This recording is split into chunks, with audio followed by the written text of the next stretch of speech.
Welcome students. Uh, in last lecture, we did in last two lectures we did rule of debit and credit as per modern approach, and we completed the three kinds of entries like starting of business and purchase of an asset, purchase of an asset for cash, and purchase of an asset for credit. Now we are continuing with some other important transactions, and let's see how to journalize them and what are the rule of debit and credit, and continue. Okay. So this is, and the next transaction is borrowed from Ramesh rupees 20,000. Borrowed from Naresh rupees 20,000. आपने business ने you have borrowed, I am a business, I have borrowed rupees 20,000 from Naresh. तो it means यहाँ पर कौन से दो account effect होंगे? सबसे पहला काम तो हमें यही करना है कि कौन से अकाउंट इफेक्ट हो रहे हैं, और उसके बाद में देखना है वो इसमें से किस में क्लासिफाई होंगे, अकॉर्डिंगली हम रूल लगा देंगे। हमारे दो अकाउंट इफेक्ट हो रहे हैं, एक तो रमेश हो रहा है, और हम क्योंकि कैश बोरो कर रहे हैं तो एक कैश हमारा इफेक्ट होगा। दो अकाउंट हमारे यहाँ पे इफेक्ट होंगे, रमेश एंड कैश। कैश क्या है? एक एसेट है, और रमेश कैसे इफेक्ट हो रहा है? We are borrowing from Ramesh.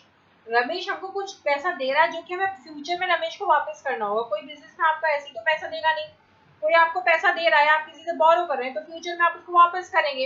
इसका मतलब यह है कि अगर आप रमेश से पैसा बोरो कर रहे हैं तो आप रमेश को अपना क्रेडिटर बना रहे हैं, क्योंकि आप उसको बाद में पैसा देंगे। जो आपको बाद में पैसा देता है, जो आपको देता है पैसा, वो डेटर होता है, और जो आपसे पैसा लेता है फ्यूचर में आपको देने हैं, वो आपका क्रेडिटर होता है। तो ये हमारा क्रेडिटर बन जाएगा रमेश। क्यों? क्योंकि हम इससे पैसा उधार ले रहे हैं जो कि फ्यूचर में हमें से वापस करना होगा। क्रेडिटर लायबिलिटी होती है। क्रेडिटर क्या होती है? हमारी लायबिलिटी होती है। अब लायबिलिटी और एसेट वाली कैटेगरी में हमने इन्हें डाल दिया। अब देख लेते हैं इनके रूल्स क्या है।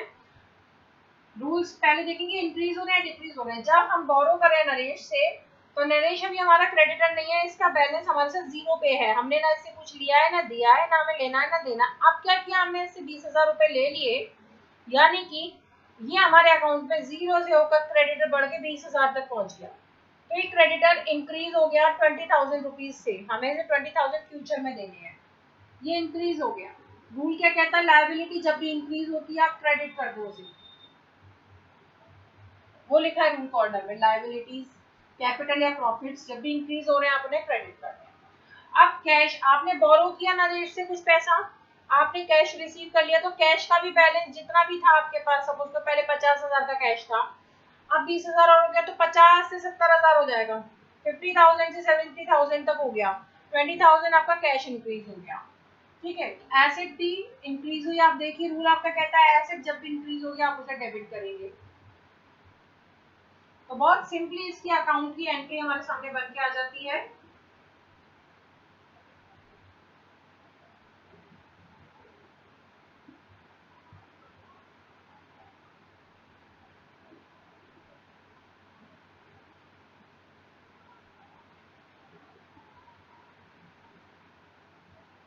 ये हमारा हो गया फॉर्मेट।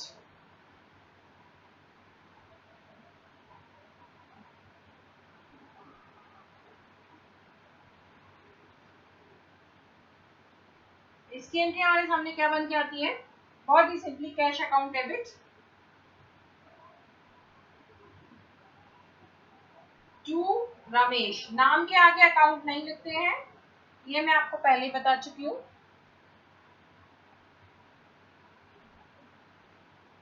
टू रमेश, अमाउंट क्या था? 20,000। बहुत सिंपली ये एंट्री हो गई, जितनी आपको डिफिकल्ट लग रही होगी मॉडर्न अप्रोच के अकॉर्डिंग आपने बहुत आराम से इसको सॉल्व कर, जो भी डेट होगी आप यहाँ डाल दो। नेक्स्ट मैं लेती हूँ आपको एक और,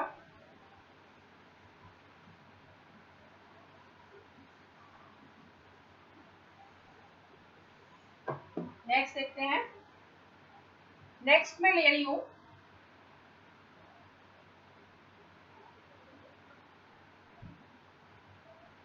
जनवरी 5 को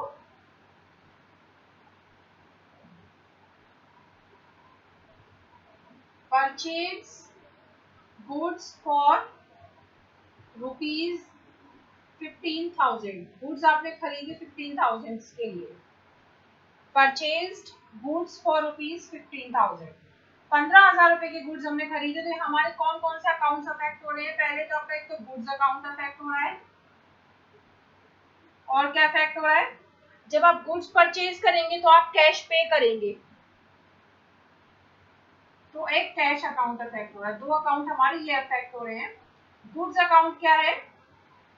गुड्स हमारा किस में आता है? जब भी हम गुड्स खरीदते हैं, तो आप ध्यान रखिए गुड्स को हम परचेजेस अकाउंट लिखते हैं, और जब भी गुड्स सेल करते हैं तो उसको सेल्स अकाउंट लिखते हैं। हम गुड्स जब भी परचेज करते हैं, वैसे तो गुड्स अकाउंट रियल अकाउंट में आना चाहिए, गुड्स अकाउंट एसेट में आना चाहिए, लेकिन हमारी एसेट नहीं है। गुड्स क्या है? हम गुड्स है जिसमें हम बिजनेस में जिसमें हम डील कर रहे हैं, जो बिजनेस हम कर रहे हैं वही गुड्स है, जो बिजनेस हम कर रहे हैं वही गुड्स है। तो ये हमारे लिए एसेट्स नहीं है। ये क्या होते हैं? जब भी हम परचेज करते हैं तो गुड्स को कहते हैं परचेजेस अकाउंट। इसको गुड्स अकाउंट ना कहकर परचेजेस अकाउंट कह देंगे। जब भी हम इसे सेल कर रहे होंगे तो हम इसे कह देंगे सेल्स अकाउंट। तो जब भी आप परचेज करते हो तो परचेज में आप एक्सपेंस करते हो ना, आप परचेज कर रहे हो तो आप क्या कर रहे हो? एक्सपेंस। तो परचेज अकाउंट आपका आएगा एक्सपेंस अकाउंट में, इसके अंदर। और इसका रूल कहता है कि जब भी आपका परचेजेस कर रहे हो, एक्सपेंस बढ़ रहा है, डेबिट करो। आप परचेज कर रहे हो तो एक्सपेंस बढ़ रहा है ना, आप गुड्स परचेज करें तो एक्सपेंस आपका बढ़ रहा है, एक्सपेंस बढ़ रहा है तो डेबिट। ये हमारा क्योंकि एक्सपेंस में आएगा, ठीक है। परचेजेस हमारा किसके अंदर आता है? हमेशा एक्सपेंस के अंदर। अब जब आपने परचेज किया, कैश आता है एसेट में। जब आपने परचेज किया तो कैश आपने दिया, गुड्स लिए और कैश दिया, यानी ये डिक्रीज हो गया कैश। अब देखिए कैश एक एसेट है, एसेट जब भी डिक्रीज होती है क्रेडिट हो जाती है, तो इसकी सीधे सीधे एंट्री निकल के आ गई, purchases account debit to cash account.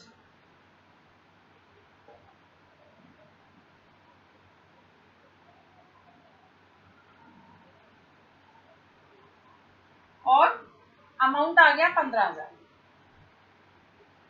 Done.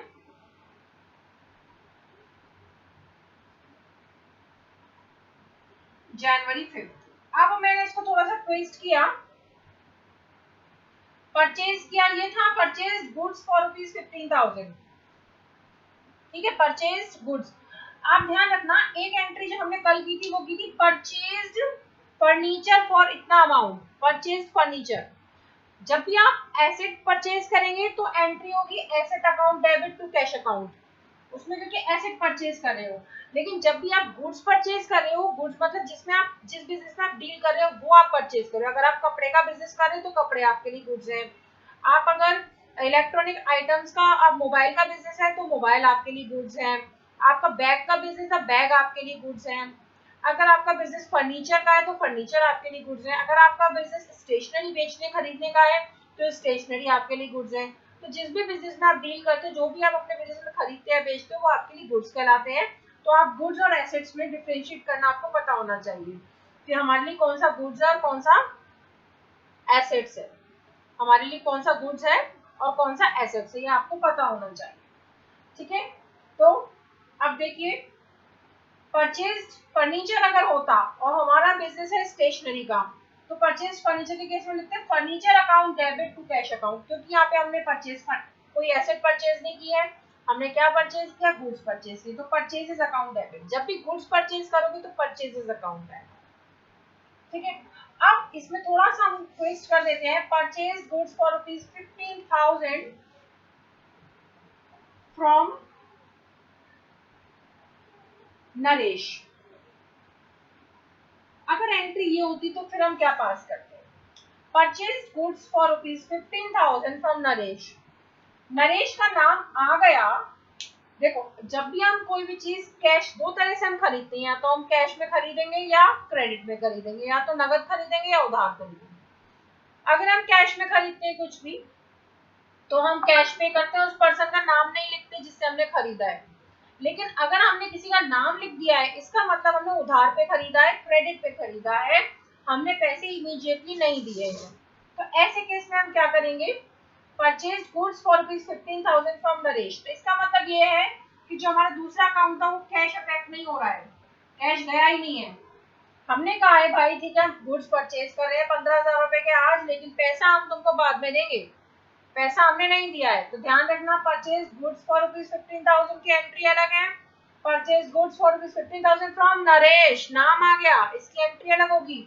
नाम आ गया तो कैश इफेक्ट नहीं हो रहा है, क्या इफेक्ट हो रहा है, नरेश इफेक्ट हो रहा है। क्यों हो रहा है नरेश इफेक्ट, नरेश को पैसा हम बाद में देंगे, नरेश बन गया हमारा क्रेडिटर। हमने कहा भाई नरेश अभी हम तुम्हें कैश नहीं देंगे, हम तुम्हें बाद में देंगे, तो नरेश हमारा क्रेडिटर बन गया। तो क्या इफेक्ट हो रहा है, नाम के साथ अकाउंट नहीं आता, तो इफेक्ट क्या हो रहा है, नरेश इफेक्ट हो रहा है, नरेश इफेक्ट हो रहा है। नरेश क्या बन गया हमारा, क्रेडिटर, जिसको हमें फ्यूचर में पैसा देना है, अभी नहीं दिया हमने कैश, लेकिन ऐसा तो है नहीं कि वो हमें माफ कर देगा, भाई हमें बाद में पैसा मत देना, वो तो कहेगा पैसा चाहिए मुझे। तो नरेश क्या हो गया हमारा क्रेडिटर। क्रेडिटर क्या होता है, क्रेडिटर आपकी लाइबिलिटी होती है, लाइबिलिटी। अब क्योंकि नरेश इंक्रीज हुआ, अभी तक तो नरेश को कुछ पैसा नहीं देना था, अब क्या हुआ, नरेश को हम देंगे 15,000 रुपए फ्यूचर में, तो नरेश बढ़ गया, 0 से 15,000 तक पहुंच गया, 0 था नरेश और 15,000 तक पहुंच गया, क्रेडिटर बढ़ गया हमारा, 15,000 रुपए से बाद में देंगे, हम उसे बाद में देंगे। और लाइबिलिटी जब भी इंक्रीज करती है, लाइबिलिटी जब भी इंक्रीज करती है क्रेडिट होती है, ठीक है, ये लाइबिलिटी होती है। तो अब इसकी एंट्री आएगी purchases account debit to Naresh, cash का नाम हट जाएगा, रुपीज 15,000, ठीक है। तो हमने एक तो 15,000 रुपए कैश में खरीदा पैसा, 15,000 रुपए नरेश से खरीदा, वो हम पैसा बाद में देंगे, नरेश बन के हमारा क्रेडिटर, यहाँ नरेश का नाम आ गया, डन। अब मैं लेती हूँ गुड सोल्ड, गुड सोल्ड का एंट्री ले लेते हैं, और बाद में हम नरेश को फ्यूचर में पैसा वापस करेंगे, तब देखेंगे एंट्री क्या होती है, या चलो उसको अभी देख लेते हैं। 15 दिन के बाद, 15 दिन के बाद यानी कि फरवरी 15 को हमने एक एंट्री की, payment made to Naresh rupees 15,000, उसे 15,000 रुपए हमने फ्यूचर में दे दिए। जो 15,000 रुपए हमारे ऊपर उधार थे, हमने कहा था हम तुम्हें बाद में देंगे नरेश, वो पैसा हमने उसको दे दिया। तो अब देखते हैं इसकी एंट्री क्या होगी, इसकी एंट्री में क्या क्या अकाउंट अफेक्ट होगा और कैसे करेंगे हम इसे। हमने उसे क्योंकि उधार पे दिया था, तो एक दिन पैसा वापस भी तो करेंगे, हमने उसको कर दिया आप पैसा, तो सॉरी वापस नहीं, पेमेंट तो करेंगे, एक दिन पेमेंट तो करेंगे, हमने उसको पेमेंट कर दी, पेमेंट मेड। तो सबसे पहली चीज तो कैश गया होगा आपके पास से, पहला अकाउंट तो अफेक्ट हुआ होगा कैश, दूसरा अकाउंट अफेक्ट हुआ नरेश। नरेश क्या था, आपकी लाइबिलिटी थी, क्रेडिटर था ये आपका। तो नरेश की लाइबिलिटी जो 0 से 15,000 तक पहले पहुंची हुई थी, जब आप उसको पैसा दे दोगे तो आप कहोगे भाई अभी तो तुम्हें 15,000 हम दे रहे, देने हैं हमने, अब हमने 15,000 दे दिए, तो अब तुम 0 पे आ गए, अब हम तुमको कुछ नहीं देंगे। तो नरेश हमारे लिए 15,000 पे था, वहां से 0 पे आ गया, यानी नरेश अकाउंट घट गया, नरेश डिक्रीज हो गया, नरेश का अमाउंट, क्रेडिटर हमारा खत्म हो गया, क्रेडिटर हमारा घट गया। जब भी हमारा क्रेडिटर घटेगा लाइबिलिटी घटेगी, रूल कहता है डेबिट करो, ये रहा लाइबिलिटी जब भी घटेगी डेबिट। कैश एसेट है, कैश एसेट है, जब आप कैश दे रहे हो तो आपका कैश भी घटेगा। आपने कहा कि ठीक है हमारे कैश था काफी सारा था, 15,000 रुपए दे दिए नरेश को, कुछ कैश कम हो गया, तो कैश भी डिक्रीज किया। एसेट जब भी डिक्रीज करेगा, आप देखिए रूल आपका कहता है क्रेडिट होगा। इसकी एंट्री सिंपली आ गई, Naresh debit to cash account, ठीक है, ये कितना अमाउंट है? 15,000।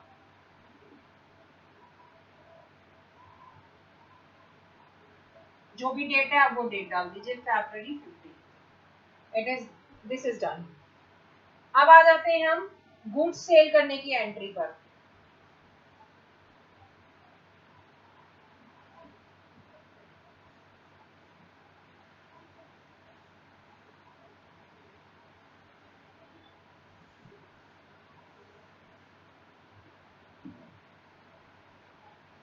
नेक्स्ट एंट्री है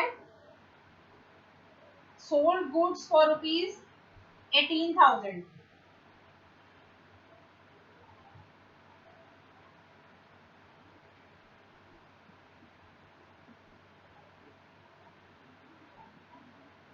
सोल्ड गुड्स फॉर ₹18,000। और दूसरी एंट्री है sold goods for ₹19,000 to Priya.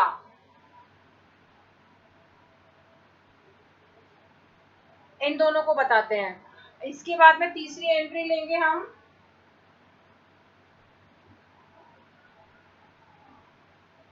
Payment received from प्रिया ₹19,000। इन तीनों को देखते हैं मैंने कैसे करेंगे। आपने गुड्स सेल किया 18,000 रुपए के लिए, किसी का नाम नहीं लिखा है, इसका मतलब कैश के लिए आपने सेल की। अब इसमें ये भी लिखा हो सकता है sold goods for ₹18,000 cash, for cash, या सिंपली फॉर ₹18,000। नाम नहीं दिया है आपको कोई भी, तो ये एंट्री कैश के लिए हुई। इस वाली एंट्री को देखते हैं। एक तो पहले गुड्स अफेक्ट होंगे, है ना, और दूसरा क्या इफेक्ट होगा? कैश इफेक्ट होगा। ठीक है, जब आप गुड्स सेल कर रहे हैं तो कैश आपके पास आएगा। आप गुड्स सेल करेंगे तो गुड्स तो कम होंगे और कैश आएगा, कैश बढ़ेगा। कैश एसेट है, एसेट जब भी बढ़ता है डेबिट होता है। गुड्स आपके कम होंगे। मैंने आपको बताया था गुड्स अकाउंट नहीं लिखते हैं, जब आप परचेज करते हैं तो परचेजेस अकाउंट यूज करते हैं वर्ड, और जब आप सेल करते हैं तो सेल्स अकाउंट यूज करते हैं वर्ड्स। ठीक है, सेल्स अकाउंट यूज करते हैं। तो आप क्या करेंगे? आप गुड्स को आप सेल्स लिखेंगे, गुड्स ना लिखकर सेल्स अकाउंट। जब आप सेल कर रहे हैं, जब भी आप अपने गुड्स सेल कर रहे हैं तो आपको रिवेन्यू मिल रहा है। रिवेन्यू, रिवेन्यू प्रॉफिट या रिवेन्यू के अंदर आएगा, प्रॉफिट या रिवेन्यू। रिवेन्यू प्रॉफिट वाले अकाउंट के अंदर आएगी, है ना। जब भी आप सेल कर रहे हैं तो आपका एक्सपेंस नहीं हो रहा है, आपको रिवेन्यू जनरेट हो रही है। आपको रिवेन्यू जब भी जनरेट होगी तो ये इस वाले अकाउंट में आएगी, लास्ट वाले, लायबिलिटी, कैपिटल या प्रॉफिट या रिवेन्यू। 5 थे ना हमारे accounts, asset, expenses, liability, capital. 5वां था प्रॉफिट या रिवेन्यू। तो प्रॉफिट या रिवेन्यू वाले में आएगी। जब आप सेल करेंगे तो प्रॉफिट या रिवेन्यू आपका इंक्रीज होगा। ये रिवेन्यू अकाउंट है, और रिवेन्यू अकाउंट का रूल देखिए, जब भी इंक्रीज हो रहा है क्रेडिट, तो आपकी सीधे सीधे एंट्री आ गई cash account debit to sales account. और जो भी एंट्री है आप यहाँ लिख देंगे 18,000 18,000। ठीक है, अब लेते हैं दूसरा वाला। दूसरे वाले में है गुड्स सेल हो रहे हैं 19,000 के गुड्स, बट प्रिया का नाम आ गया। प्रिया का नाम आ गया, इसका मतलब है कैश नहीं मिल रहा है हमको। प्रिया कह रही है ठीक है, आप गुड्स हमें अभी बेच दीजिए, हम ले रहे हैं गुड्स, लेकिन पैसा हम आपको फ्यूचर में देंगे कभी, अभी हम आपको पैसा नहीं दे रहे, यानी कि कैश नहीं मिल रहा है। नाम जब भी आ गया तो इसका मतलब उधार पे खरीदा या बेचा जा रहा है। तो यहाँ पे 2 अकाउंट इफेक्ट होंगे, गुड्स अकाउंट, और कैश अफेक्ट नहीं होगा क्योंकि कैश इमीडिएटली नहीं मिल रहा है। प्रिया नाम के साथ अकाउंट नहीं लगाते तो ये हटा देंगे, तो प्रिया अफेक्ट हो रही है। प्रिया कैसे अफेक्ट हो रही है? प्रिया बन जाएगी हमारी डेटर, जिससे हमें फ्यूचर में पैसा रिसीव होना। हमने अभी गुड्स सेल कर दी, गुड्स देके प्रिया हमें फ्यूचर में पैसा देगी। तो जो भी कोई हमें अगर फ्यूचर में पैसा देता है, कोई अगर हमें फ्यूचर में पैसा दे रहा है, तो वो बन जाएगा हमारा डेटर। तो प्रिया हमारी डेटर बन गई। डेटर क्या होता है? एसेट होता है। और प्रिया एक डेटर है, अभी जीरो पर है। प्रिया अभी जीरो पर है, कह रही है कि अब तक तो प्रिया में कुछ लेना देना प्रिया से था नहीं, तो प्रिया जीरो पे थी हमारे साथ।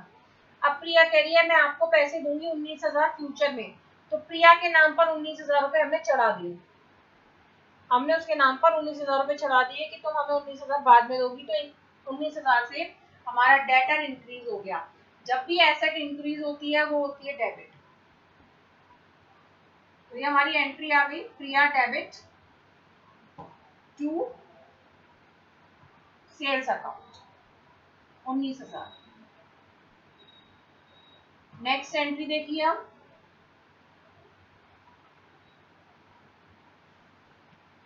कि प्रिया से आपको पैसे मिल गए, फ्यूचर में आपको प्रिया से पैसे मिल गए। जब आपको प्रिया से पैसे मिल रहे हैं तो आपका अकाउंट क्या क्या इफेक्ट हो रहा है? एक तो प्रिया से पैसे मिल रहे हैं, प्रिया इफेक्ट हो रही है। सेल तो पहले ही हो चुकी थी, तो सेल अकाउंट का इफेक्ट नहीं होगा। दूसरा क्या इफेक्ट हो रहा है? कैश, प्रिया से आपको पैसा मिल रहा है। जब आपको प्रिया से पैसा मिल रहा है तो कैश एक एसेट है और कैश इंक्रीज हो रहा है। जब आप इससे पैसा रिसीव कर रहे हैं तो कैश इंक्रीज हो रहा है। एसेट जब भी इंक्रीज होता है तो वो डेबिट हो जाता है। प्रिया हमारी एक डेटर थी जिसका हमने अकाउंट जीरो से करके कहाँ कर दिया था? 19,000 पर कर दिया था। अब प्रिया हमें 19,000 रुपए दे रही है। जब प्रिया ने हमें 19,000 दे दिए, हमें मिल गए, तो हमारे और प्रिया के बीच में क्या हो गया? जीरो का कमिटमेंट। 19,000 नहीं, अभी जीरो पे आ गया। प्रिया ने क्योंकि हमें पैसे दे दिए, अब हमारे और प्रिया के बीच में कोई लेन देन नहीं है, जीरो पर है हम दोनों। 0 रुपीज हमको उससे लेना है, 0 रुपीज हमको उससे देना है, हमें उससे कुछ लेना देना ही नहीं है। वो 19 से सीधे नीचे आ जाएगी। 19 से हमारा क्या हो गया? डेटर कम हो गया। हमारा जो डेटर था ना प्रिया, वो कम हो गई। उसने हमें 19,000 रुपए दे दिए, तो वो डेटर डिक्रीज हो गया। तो जब भी डेटर डिक्रीज होगा, एसेट डिक्रीज होगा। उधर देखिए रूल कहता है एसेट जब भी डिक्रीज होगा आप उसे क्रेडिट कर दोगे। तो ये हमारी एंट्री यहाँ पर बन गई, cash account debit to Priya,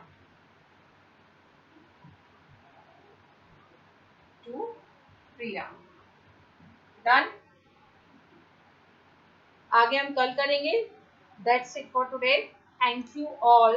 Please like and subscribe to get more videos, to get notifications. Thank you.